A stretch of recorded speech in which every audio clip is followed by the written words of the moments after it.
Welcome to Birch Tree Studios, the home of 1013 Publications. This is 40 Below Zero, an international show about chronic illness hosted by two guys with MS. I'm your co-host Nick, and with me as always is Terry. We're so glad all of our warriors and supporters are here with us, so let's get into it. Terry, my friend, how are you? It's getting cold, but I'm good, man. How are you doing?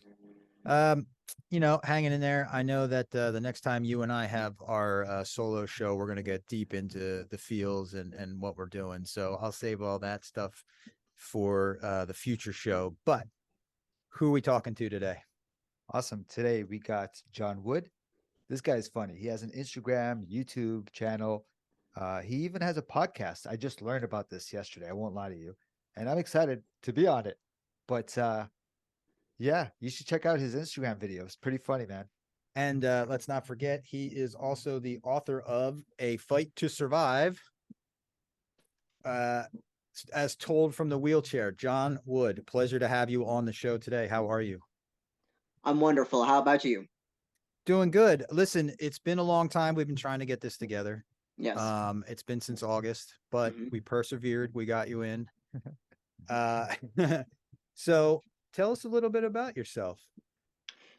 Well, everything is really listed in the book, but a brief synopsis. I am 29. I should not be alive right now. And pretty much, Spina Bifida has handed me my ass multiple times over these years. But I actually follow the Vini Vidi Vici method. I came, I saw, I conquered. But nice. I edited that. I came, I saw, I kicked Spina Bifida's ass, and I ran on. Well said. I love it. What a great attitude. All right, so let's back up. Why should you not be alive? I was born 2 weeks premature. I was born 2 hours, born with 2 hours to live. Doctor said that if I was born, I was going to be either dead or severely retarded. Wow. I'm not severely retarded. I do have some dark spots in my brain, and obviously, I'm not dead. Yeah, that would be a whole different show if you were. That's a crazy story, man.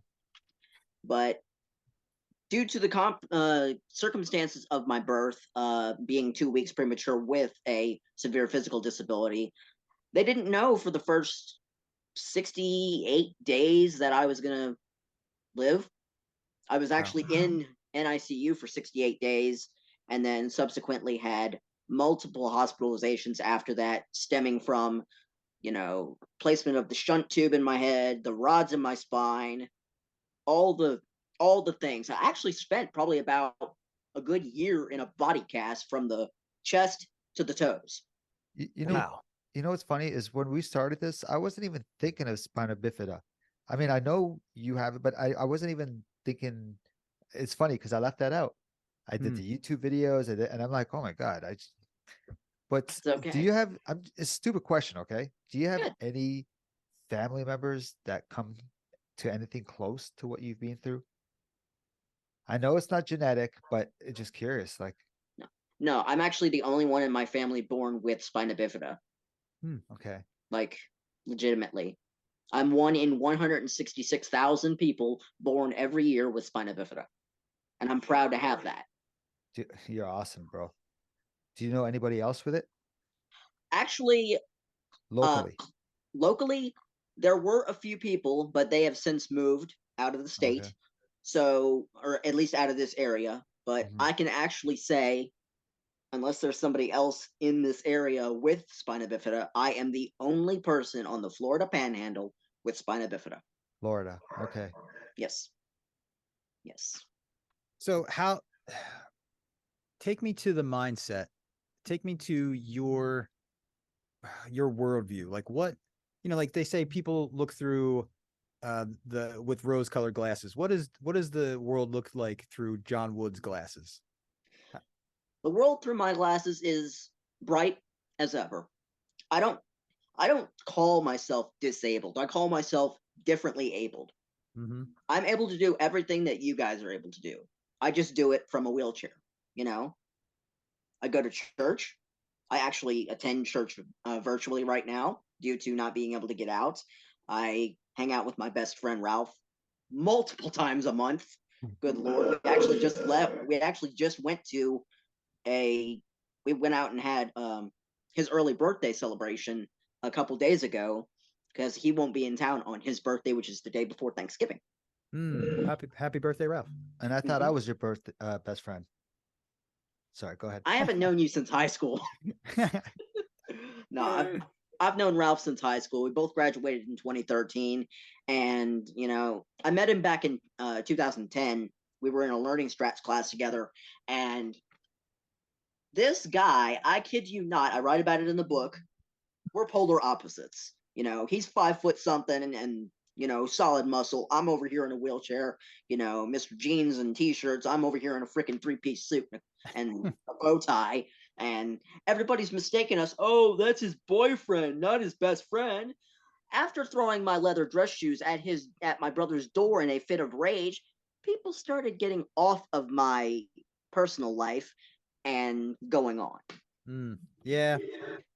It doesn't matter your status in life. If someone's invading your space, it's not good. Exactly.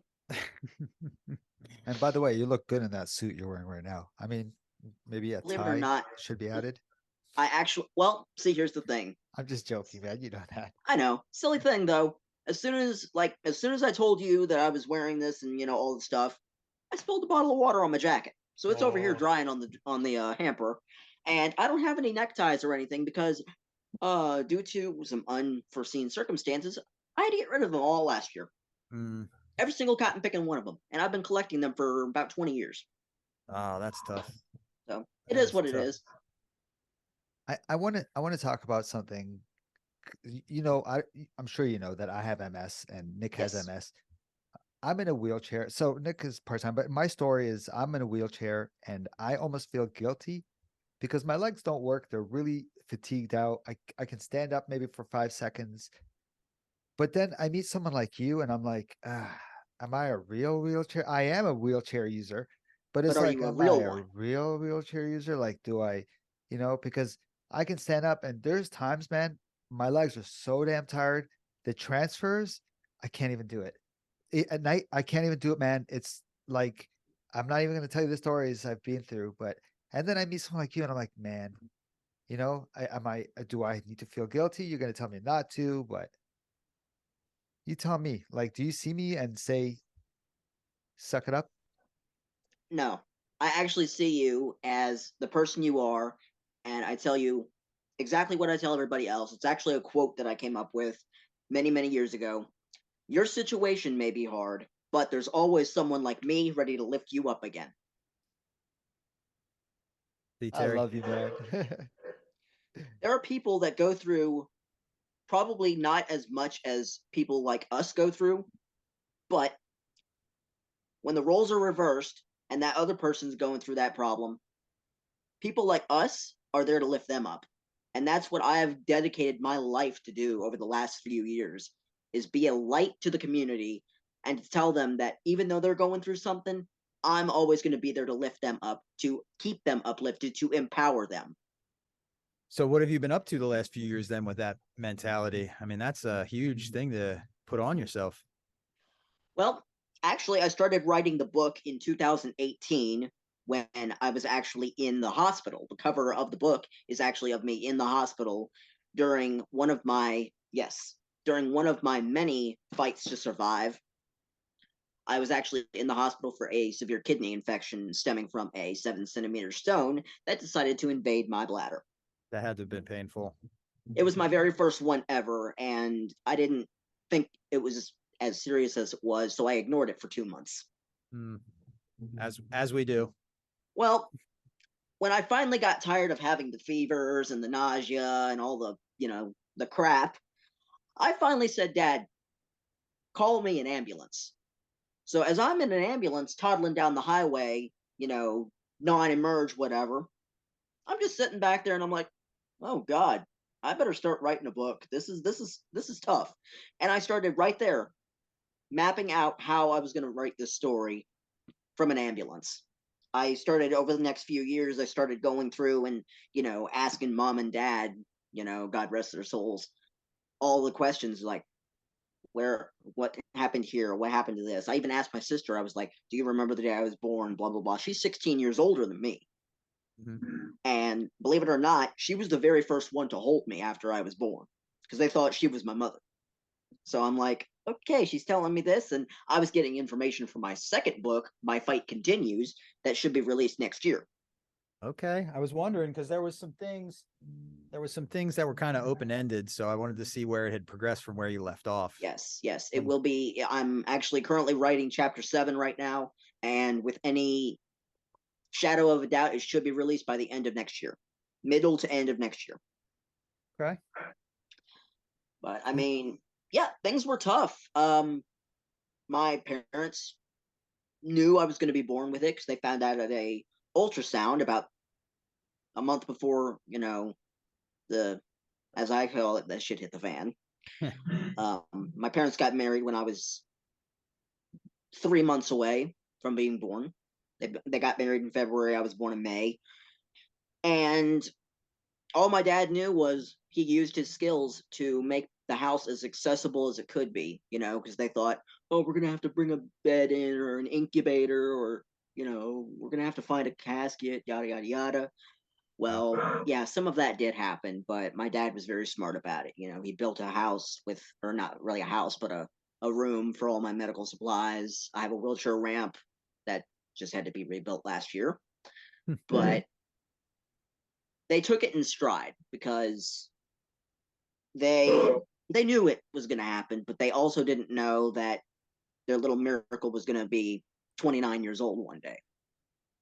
Did they, because you said you weren't, yeah, okay, let me ask you something. You have a 16-year-old sister that's older than you, a 16-year older sister, blah, Yes. blah, blah, blah.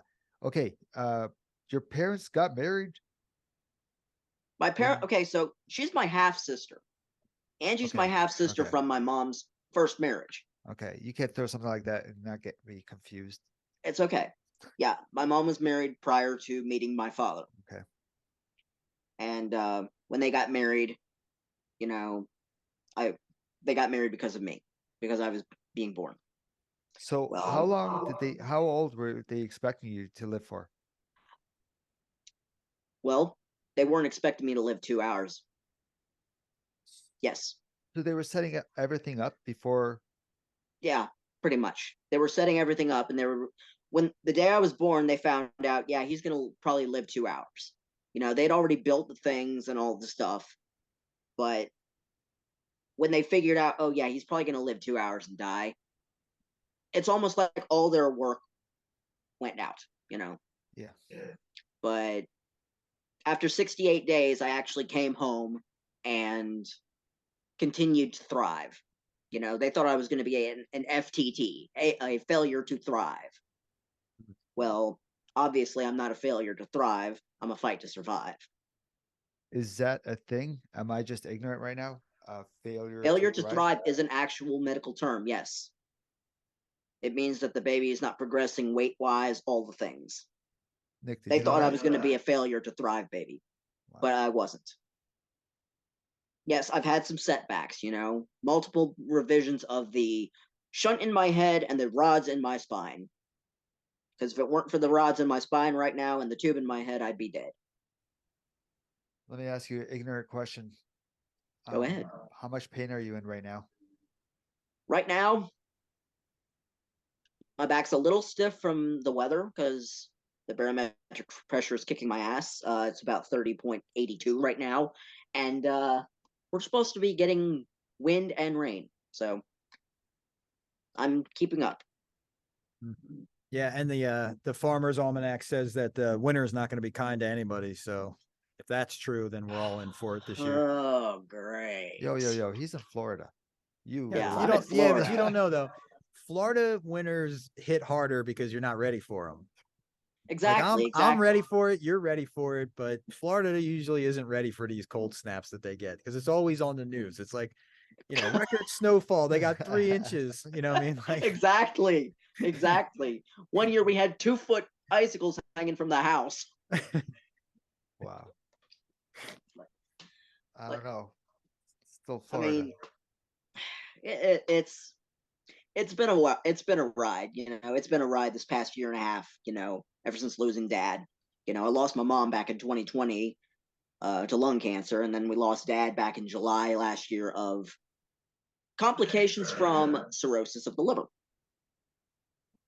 Oh, So that's to not be easy. not even 30 and lose both your parents, that's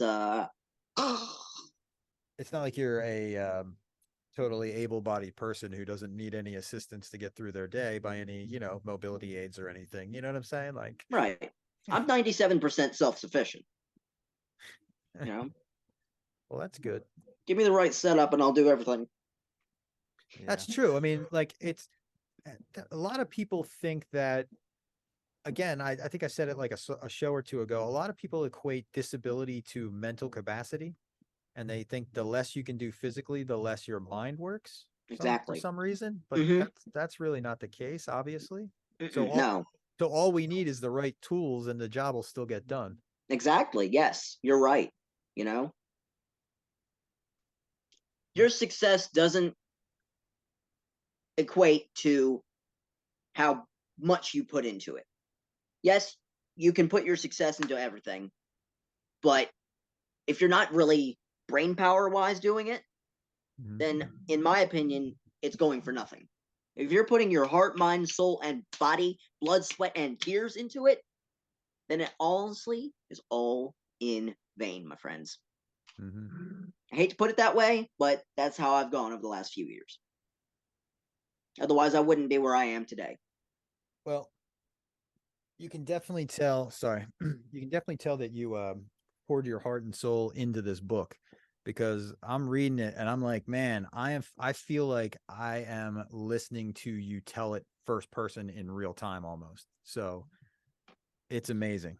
I actually read it twice to make sure I didn't miss anything. Look, now he's trying to shame me because I haven't read I it am, yet. Terry. I'm so sorry.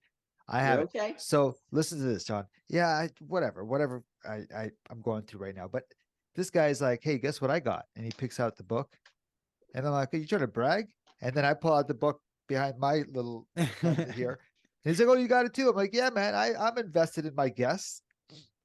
So I will get to it. I promise you. And I will talk to you about it as soon as I do. No problem, my friend. Your podcast, is there a name for it? Can we Author on search Wheels. It's the official Author on Wheels podcast. the I official Author interview on Wheels? I interview authors, content creators, anybody with a story to tell is allowed to come on my podcast. I don't care if you're Joe Schmo down the road. I'm going to put you on the spot. Have you read A Selfless Time?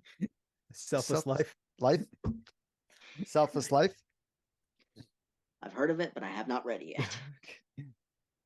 It's okay. Terry, you're too kind. I'd love to go on your podcast. And your Instagram videos are funny. A few hundred people know that I send the hey watermelon, you good, bro? Mhm. And He Don't- sends that to everybody. I will mean, tag it here so people can go check it out. I mean, hey, that was just one of those things. Someone told me about it. I'm like, I'm watching the video and thinking, that watermelon doesn't look okay. Hey, you okay? And if watermelons could talk, that thing would be like, gurgle, gurgle, gurgle. Dude, you either get it or you don't get it. And I got it. I don't think they gets it, but I get Terry it. thinks it's the funniest short or TikTok, whatever it was, that exists.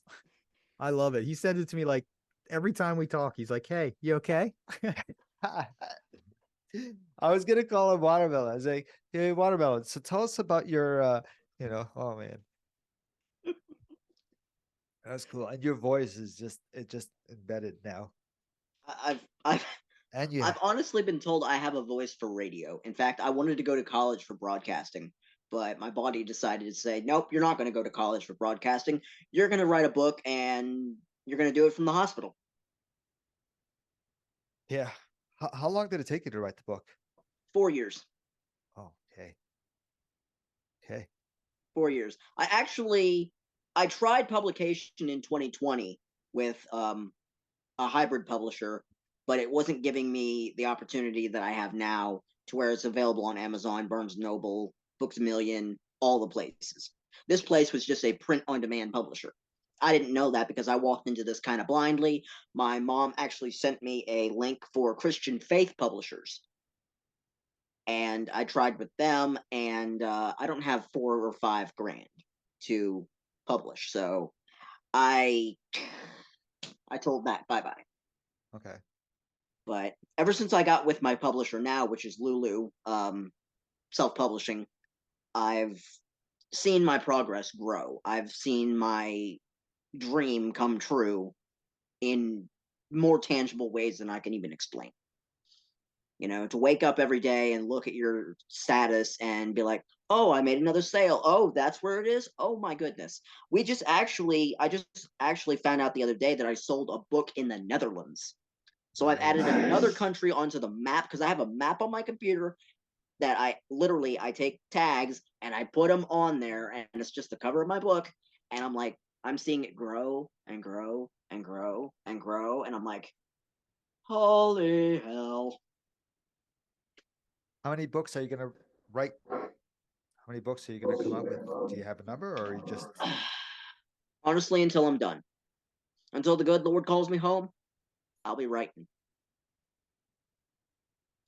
I've started book 2 right now. There are bits and pieces of some chapters that I want to get finished, but overall, my story's not over. Until the book closes and I close my eyes on this earth, I'm still going to write. I still have a story to tell. It's up to me to be able to tell my own story. Someone else isn't going to tell it for me. I'm not hiring a ghostwriter. I'm not, asking what's his face, Star Trek guy, Jean-Luc Picard. I'm not asking him to voice my book for me. I actually did the audiobook version of my own book, and I put it on YouTube. You had to go there, right? I don't like Star Wars and Star Trek, but you had to go there.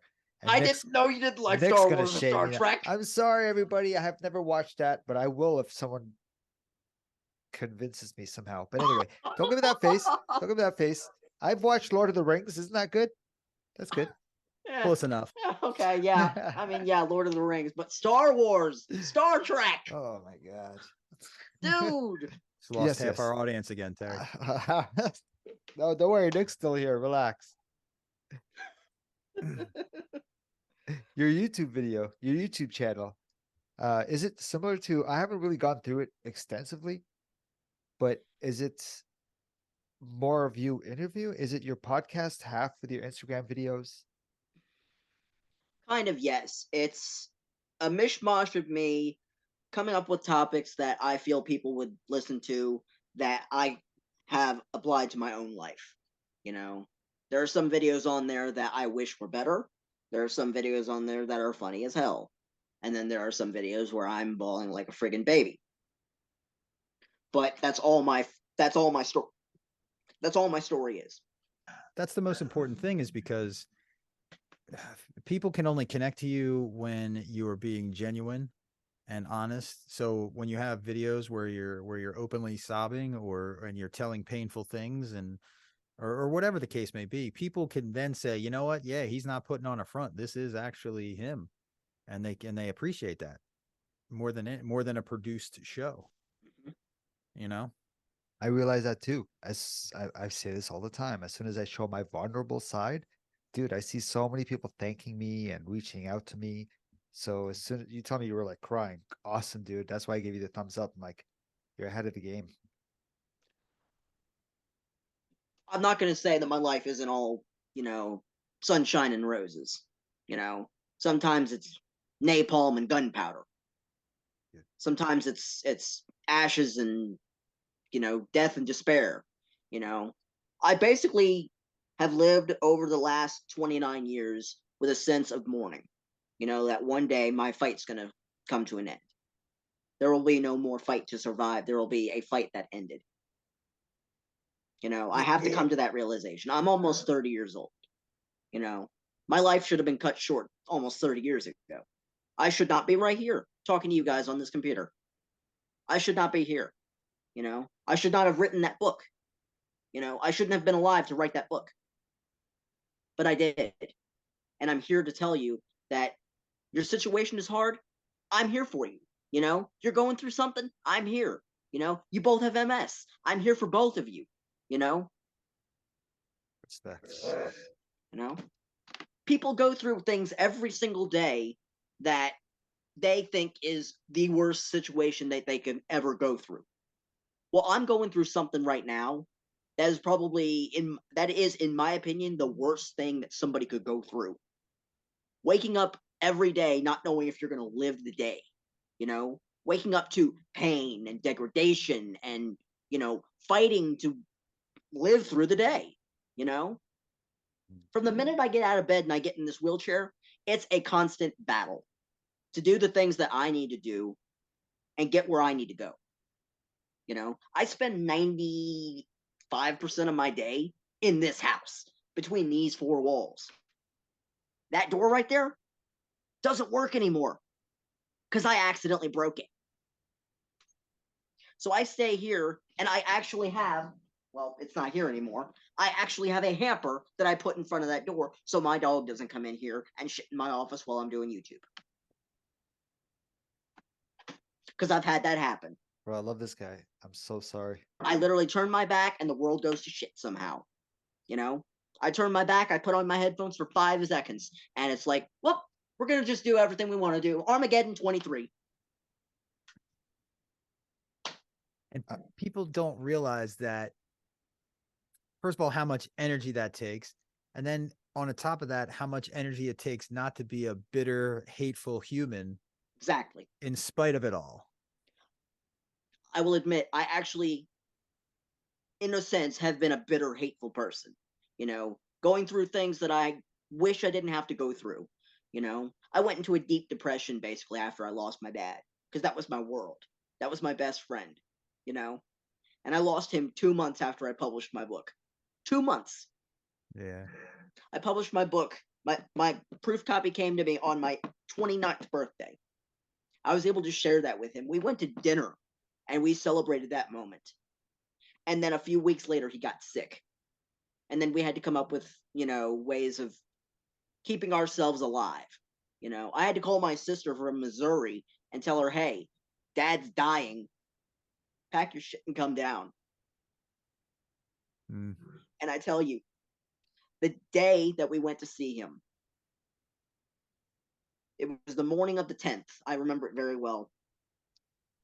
We'd gone to the hospital to say goodbye, you know, because they said, yeah, he was in hospice basically at this time. And they were basically saying, there's nothing we can do. Come say goodbye. And that was a bitter pill to swallow, knowing that his fight was coming to an end. And I'll never forget, I was actually sitting here on the computer on Skype with several friends of mine, and my brother come walking in and looked right at me and said, mute them. I got to talk to you. Mm. And they could tell the pain on my face when I looked at my brother, and he had tears in his eyes. And I was like, what happened? And when he told me our father John was no longer with us,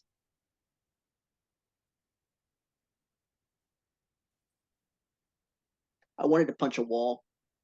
I wanted to scream. I wanted to cry. I wanted to kill myself. I wanted to end it. Because the man that I owed my all to just took his last fucking breath. And I wasn't there to say goodbye, but a few hours earlier. Watching the pain that that man went through the last 2 weeks of his life gutted me to the absolute core. The last day that they rolled him out of this house on a stretcher, he was still talking. I could hear him, oh, well, this happened in Vietnam, yada, yada, yada. He was a Vietnam vet. I could hear him talking all the way to the ambulance parked at the end of the street, or the end of the driveway. Just yap, yap, yap, yap, yap, yap, yap. Had I known that those were the last words I was going to hear my father say, I would have asked for more. Our last coherent conversation was an argument over a bottle of lemonade. And then 2 days later, he's dead. 2 or 3 days later, he's in a hospital, dead. For the last year and a half at 6:55 p.m. every Sunday, I look up to heaven, I say a little prayer, and I tell my dad I love him. Because he's up there with my mama. And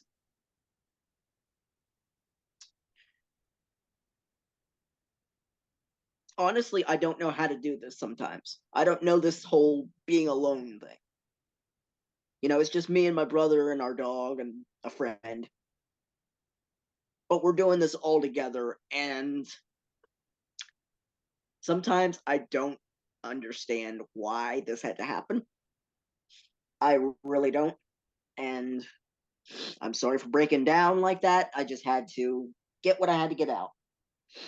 You don't ever have to apologize. Things happen. Yo, John, I promise you, I would be so much more worse than you. So thanks for being here. Thanks for sharing this. I don't think I would have the courage to share, just because I don't think I would be strong enough. I'll admit I'm not strong. The first Thanksgiving after his passing, I spent it at a stranger's apartment with my brother and some friends. We were invited to a Friendsgiving, and there were no people really there that I knew.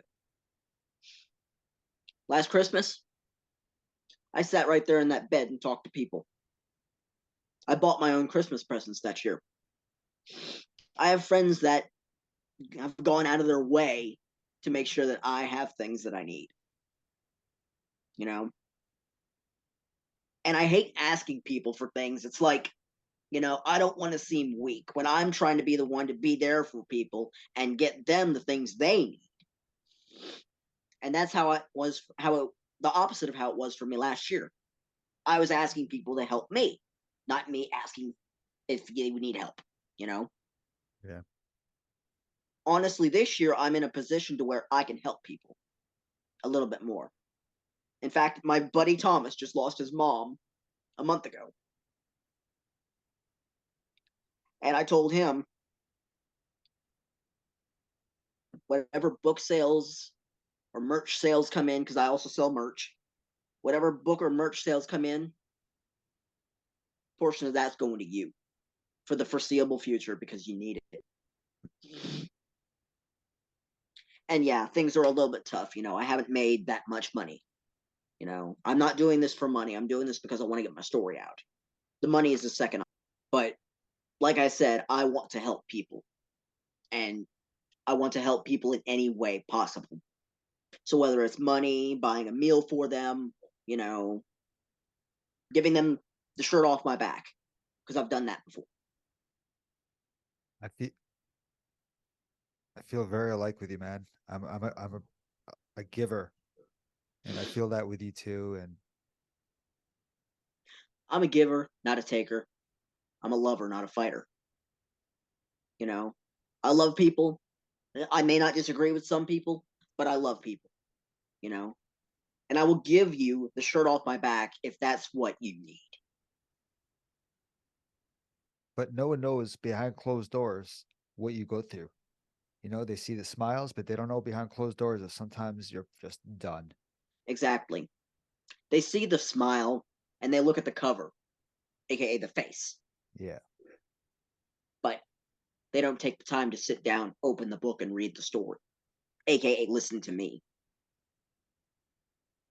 And I'm fortunate to be able to have the opportunities I do today to be able to get my story out there. So Very true. Dude, thank you so much. I'm gonna change it a bit. go ahead. Go to a funny Go trigger. ahead. Let's talk about triggers. What is the stupidest thing someone's ever asked you or said something to you regarding what you're going through? Let me guess. It's can you do a wheelie? I had a kid at a church that I used to go to every single Wednesday night ask me, do a kickflip. I'm like, I can't do a kickflip, Neil. I'll break my freaking neck. how do you do a kickflip on a kick? Exactly. I don't know how to do a kickflip on a wheelchair. I've seen it done on a skateboard, but this ain't no damn skateboard. This ain't no skateboard. This is a 50-pound freaking titanium modeled death machine on wheels. Hold on, what's your wheelchair brand name? Quickie. Or no, Oh. Tie-Light. I have a tie light. Get out of here, Nick. We have Tie-Light tie Arrow lights. Z. I'll show I myself don't know. out. I don't know what mine's a tie light something something. I paid a lot It of money. should say on the frame of your chair. Okay. But yeah. Mine's a Tie-Light Arrow Z, and I got it in 2020. Okay. So Cool. I got mine like 2 years ago, but I had a quickie before that. That's why I'm like, did too. quickie, yeah. When they switched me from Quickie to Tie-Light, I'm like, oh, this is going to be good. And so far, no problems. I actually, I wouldn't say no problems, very little problems, Mhm. except for about a month ago, I had to call the Rojo Corporation and be like, hey, my seat just blew up like Kingdom Come. Can you send me a new one? And they sent me a new one a day later. Nice. That's the one with the pump, right? The Soho with the pump. Yeah, the Rojo with the pump and the In Canada, it's really expensive. It's like American, let's say 600, 500 to $600. yep. Unless it's covered, then whatever. Who cares? Yeah, it was covered for Yeah, me. yeah. You know, it was covered for me through Medicaid. I'm really surprised that the insurance company didn't deem it not medically necessary for you. 'Cause Exactly. That's how they do it. Exactly. I'm like, I need this. This is my lifeline. And if I don't get this, I'm not gonna be able to function. Let's not hate on medical just in case. Listen- We love you Listen, guys. I will see your quickie wheelchairs and raise you a Drive Medical because that was my first. I don't even know if you know what that is. That's off the rack. Off the rack piece of junk chair that isn't fitted, contoured to our bodies. Like it is not dialed in like our newest chairs, you know? The first chair I ever had was a blue rocket chair, I think they called it, or something like that. Yeah, you were really And young though, right? yes, I was like 3. Yeah. And I'm sitting in here and it's not contoured to my body. I'm, little tiny little pencil boy sitting in a freaking chair. It's like changing it up. Someone asked me what it's like sitting in a wheelchair. And if I can correctly remember this, I think it's in the book. I said it's like sitting on a lawn chair with clouds protecting your butt while your back slowly shapes into the deadly S. A lawn chair on wheels is what I called it. Yeah, I believe that's what it was. And I'm like, did I really just come up with that? Oh my gosh. But yeah. People ask me if I'm melted in. I've had kids ask me, are you melted into the wheelchair? Are you a transformer? Oh my God. Author on wheels, butt activate. When when a kid asks you what's wrong with you, what do you tell them? Because you don't go, hey, I basically just say I was born unable to walk. I'm just like you. I just do everything sitting in a wheelchair. you don't come up with some crazy story like I was skydiving or No, I don't. I think only once I've come up or someone's come up to me and asked me that, and I'll be like, wacky waving, blah blah blah blah blah blah, wacky waving inflatable arm flailing tube man guy. I think one of my brother's friends asked me what had happened years ago, and my brother's standing right next to me, and I was like, I was born possessed. And if I take off this seatbelt, I will levitate off this chair and bite you. Awesome. Tell kids, I didn't eat my vegetables. I didn't eat my broccoli, so I got put in the wheelchair. This is what happens, kids. I got put. This is what happens when you don't eat your vegetables, kids. You'll get one of these fancy things, and you'll have to sit in it for the rest of your life. Hopefully, you have good enough arm strength. Otherwise, you're gonna have to use the one finger. I always joke like that when I'm outside, and if a guy almost falls off his bike because he hit the curb, I'll be like, "Watch out! That's how I ended up in a wheelchair." And the guy was just doesn't know. Oh, yeah. I mean, John, Yeah. did you know that I've been in chair like full time for 3 years, and whatever full time means to you. Mhm. but full time, and I've messed up my body from not doing anything. And I didn't know. No one told me you got to stretch, you got to do it. And you might be like, yeah, it's pretty obvious, but no one Mhm. told me. And now when I see an osteopath or a physiotherapist, they're trying to like, my legs are like I don't even know what to say. The IT bands, everything, they're shortened, and they're trying to. I don't know. Do you go therapy? Do you go to? I actually haven't been to therapy in years because the last physical therapist I went to made me do an obstacle course and I broke my leg and I didn't know it for 2 weeks. And by the time I went and had it looked at, it was already healed, calcified over, Oh perfect. my god. And it was literally right at the side of my knee where I broke it. Did you have a lot of pain? Like, how did you not know? Well, it was swelling up and it was warm to the touch and red. Okay. And I was like, okay, what's this? So I went to the hospital, had an x-ray, boom, boom, boom. It's calcified. You're healed. Go and do whatever you want to do. I literally walked into that therapist's office and I said, yeah, a couple weeks ago I was in here. Your little obstacle course broke my fucking leg. And I walked out. I don't Like, blame you. excuse me. And I haven't been back to a physical therapist since. I do my own physical therapy. I climb in and out of my best friend's car every month. I need to go on this guy's podcast. This guy's I a agree. riot. Come on in. I'll make the schedule. But Do you do comedy stand up or sit down, as many people say it? I'm so sick of that, by the way. When I tell them not really. But I mean, if you want to come on and be a comedian, go ahead. oh, you're a funny You know? guy. I'm a funny guy. We should do something. We should like set something. Look, you have spina bifida. I got MS. Okay, don't look at me like that. He's looking at me like you're not funny though. I feel like there's a You are joke there funny. You are somewhere. funny. I'm just trying to figure out what we can do. I don't It's- know. We'll You can figure it start. out. You can Okay. start off the whole show by saying, "Me and Terry walk into a bar." Oh no!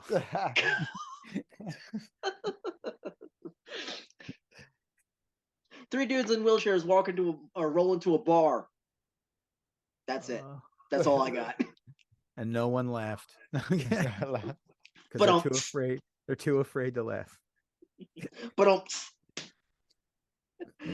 oh God. What's your this is such a weird question because usually with MS we have so many different symptoms. So we can ask someone, hey, what's your worst symptom? But what's your worst symptom? It's true. Just just let's go with one. Well, you could say not. What's the most frustrating or the most The most impactful? frustrating I think symptom? they're all worse. Yeah. The most frustrating? Yeah. Having a neurogenic bowel and bladder. Mm. Literally getting like out. I can be open and honest with this, right? Yeah, This please. course, yeah. Dude, I'll be honest more than you. the other day when I went out with my buddy Ralph. I was perfect. I had just, gotten done with everything I needed to do. He Uh-huh. picked me up. I got into his car. We had to go to the bank and get some money. And as I was getting out of the car, I noticed my pants are a little wet in the back. Eh, they'll keep. Went through the day, came home. Yeah, shouldn't have ignored that because I shit my pants. Yikes. You didn't smell? Nope, didn't smell a thing. My nose has been messed up since COVID. COVID almost took my nose out about 3 years ago. Dude, I have stories too, and I can't right now. You know what I mean? So I Right. appreciate you telling me that. Like, So I mean, thank you, man. Thank you. go through We are human. I love that you said that. exactly. We're human. We mess up on ourselves. We live a messed up life. You know, and that's just fate telling us, hey, you're human, but you also have a disability. Suck it up, get in your wheelchair, roll the fuck on. You know, I'm not claiming to be sunshine and roses here. You know, I'm not sunshine and roses. I've fucked up just as bad as anyone else. I've had my share of fuck ups. I've had my share of mistakes. But it's all about how you go through after those mistakes and learn to make yourself better. Yeah, because it's not like they gave you too much of a user manual for your life. Exactly. God didn't give you a user manual when you were born. Hey, here, you got to sign here and, do all the things there. Sign on page 3 and you're good. No, they didn't do that to me. Now, why am I talking like a New Yorker? I was about to say you do a good accent, man. Got so angry his accent changed. Talking about New York, we might be going to New York one day soon. Oh, hell yeah. Maybe. Oh, good. Mhm. They just got the, if I'm not mistaken, I just heard the other day, they got the Rockefeller Center Christmas tree ready to go. Makes sense. About time. So probably, yeah. Yeah, actually, Thing's massive. they brought it down from Poughkeepsie, I think, and it's up right now. They're going to do the lighting for it on the 19th. Is that the tree that was in Home Alone? Yeah, it's a very famous one in the middle. Yes, sir. I think that is. Yes. That's how I know the tree. Yes, that's the tree. Cool. Home Alone 2, Lost in New York. That's that tree. Nice. Man, do you have anyone you want to give a special shout out to? I know Ralph, I really want to meet this guy. Seems like a cool guy. He's a good guy. Actually, yes, there's a few people I want to give a shout out to. And if I get emotional again, please Take your time. let it happen. To my brother and to my sister, Kyle, Angie, thank you for literally everything. Keeping me alive is a huge feat, and you both have done so much, in stride to keep me where I am today. So thank you all so much. Mandy, Lizzie, Suzanne, Thomas, Christina, if you're watching this, if you're listening to this, thank you for being my friends, hell, my family. Because without you guys, I wouldn't be who I am right now.